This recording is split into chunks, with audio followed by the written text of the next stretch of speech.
Yo guys, what is going on? Got a BT6 3 Musketeers deck profile for you guys. So this is actually going to be like kind of a special video because I do have two lists I've been messing around with. I can't decide on which one to, or I couldn't decide which one to make a video on, so I just decided to put them both in here. Now the second list I'll get to in a second. I actually vastly prefer that one because it is much more fun. But so 3 Musketeers, right? This is what I think a more conventional list would look like when you think of 3 Musketeers. You have your typical suspects here. You got Gundramon, you've got Beelstarmon, however you want to say your name, and then you've got Magna Kidmon. So these guys revolve around a kind of unique mechanic where you're playing a bunch of 7-cost option cards. Each of them have their own like special option card here, and then they also say, you know, if you have a Digimon with 3 Musketeers in the type, you can play the option card without like adhering to the color requirements. So for example, if you use like Beelstarmon's effect to play an option card, it can be Gewalt Schwarmer, however you pronounce this card. I'm not going to pretend I know how to pronounce this card, but basically you can ignore the color restriction on that. So it's a really cool mechanic. So these guys are very, very powerful cards, and these option cards are also very powerful. So your kind of goal of this deck is to, it's a black base, right? It's a black base for the deck, and then you're trying to build up into Magna Kid and to Gundramon. And while you're asking, okay, well, if you're playing a black deck, how exactly do you go into Magna Kidmon? He's a red Digimon. Well, that's where Gigadramon and the new Megadramon come in. These guys are coming out of BT6, and these Digimon are able to evolve from both a red and a black. Megadramon here is a red Digimon, but he's also treated as black, and then Gigadramon is the exact same thing. They also have two really cool inherited effects where the black one gives your Digimon 2000 DP during your opponent's turn, so to kind of, you know, it synergizes with the whole like blocker strategy. And fun fact that Gundramon is actually a blocker, so this can make him a 13,000 blocker, and then not only that, but Megadramon gives your Digimon 2000 during your turn, so it synergizes with the whole, you know, red is an aggressive color, so then it makes Magna Kidmon a 13,000 Digimon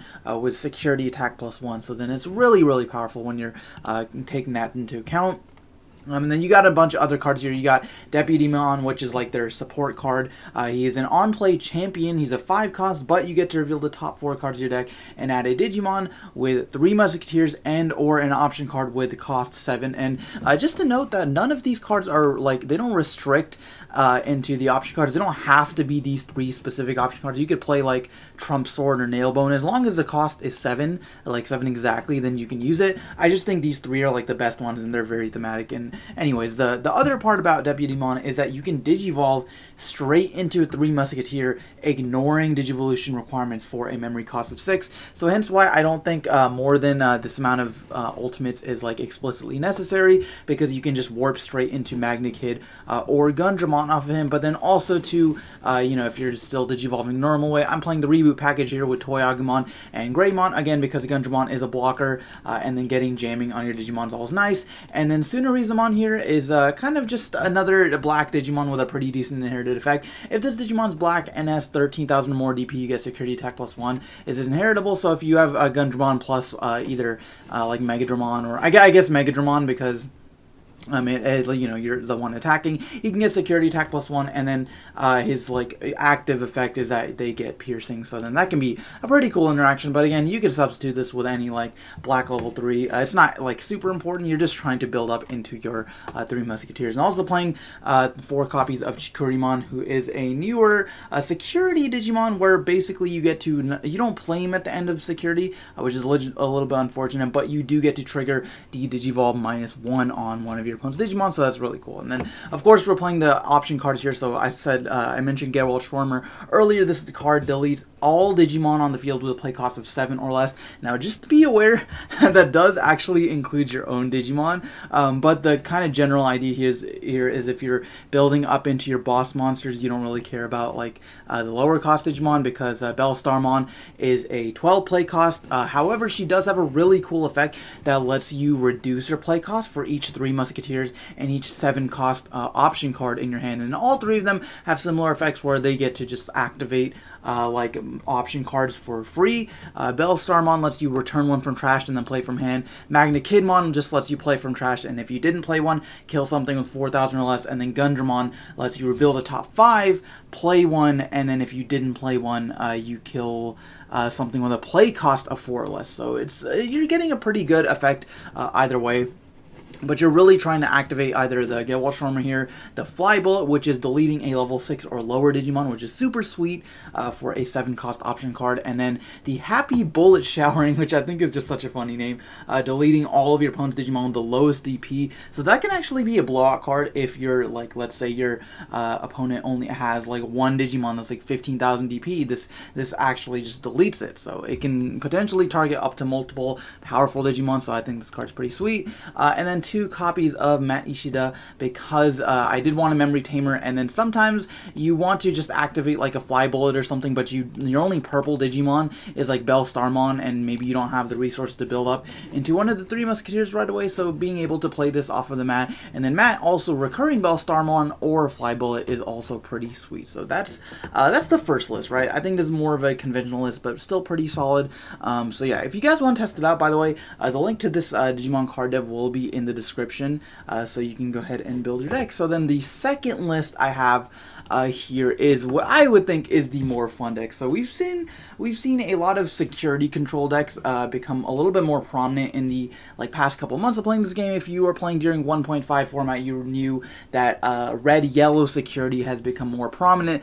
So security control is kind of going off of like a yellow base for security control, but you're basically just spamming option cards, recovering like crazy, and frustrating your opponent to no end with this multicolor deck. I think I'm playing like every color in here except like well, I guess red and blue aren't in here, but yellow, purple, red, and black are all in this deck. No white, but yeah, anyway, so it's a multicolor deck, and your whole strategy is to basically just play a bunch of big Digimon from hand, right? You got the Salamon here, so you can Digivolve on your Cubimon. That's just nice to be able to Digivolve and draw and get recovery +1 if you end up deleting him. Patamons is kind of the same way, just another rookie. Lucemon and Magna Angemon. I'm playing Lucemon because ideally you want to play as many just like recovery +1 Digimon as you can. You're basically playing 6 copies of Magna Angemon. You don't care that Lucemon is a 13 play cost. Like you're basically gonna give your opponent a 10 memory almost every single turn anyways.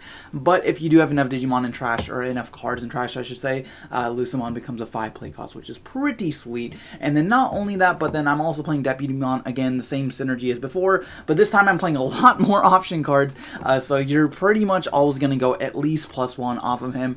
And then the only thing I'm really warping here is into Magna-Kidmon. Not playing Gundramon in this build because I think Magna-Kidmon in this specific build is a little bit better, and I don't really care about blockers. I'm actually not playing any blockers at all. So yeah, just warping into Magna-Kidmon there, and then playing 4 copies of Bellstarmon instead. I think in this version, Bellstarmon is infinitely better because your opponent is going to be attacking security, and then you're pretty much always going to be getting some of your option cards in grave or in trash, whatever, and then so you can use her for recovery. And this card makes your deck's grind game so good. Like, your grind game is ridiculous. Again, this is kind of like how red yellow security would play. You're just grinding your opponent until they're out of resources. You're just deleting all of their stuff with your Gewalt Schwarmer, with your Fly Bullet, with your Happy Bullet Showering, etc. I'm also playing 4 copies of Wyvern's Breath, which is again a yellow option card which deletes something with 15,000 or less. Basically, you give one of your opponent's Digimon 15,000 minus 15,000 for the turn. So this is an absolute blowout card. This is like what yellow needed. Well, okay, you could argue yellow didn't need any more support, but it's like yellow's Gaia Force, right? So I'm playing a yellow base just so I could play this card and play some of the other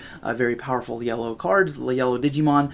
So Wyvern's Breath, fantastic in security. Everything here is fantastic in security. Fly Bullet, you activate the main effect. Happy Bullet Showering, you activate the main effect. Gewalt Schwarmer is the only one where it adds it to hand, so that's a little bit unfortunate. And then also Reinforced Memory Boost here is one of the newer delay cards coming out of BT6. So basically, play this, reveal top 2 cards, take one of those and add it to your hand, and then put the other one onto your security stack. So this is super sweet. You get to basically stack your security, and sometimes you reveal something and then your opponent will know. You reveal like a Wyvern's Breath and you're like, oh yeah, let me just put that on top of my security, so then your opponent's going to be afraid to attack. And then not to mention that this has an amazing main effect and a security effect where you basically just get to send it to the trash to gain 3 memory instead of your typical 2 from the other memory boost cards. So that's really crazy. And then again, more recovery cards here, 4 copies of Magnedramon, self-explanatory, just super powerful recovery +2, and of course being able to play like a Lucamon from hand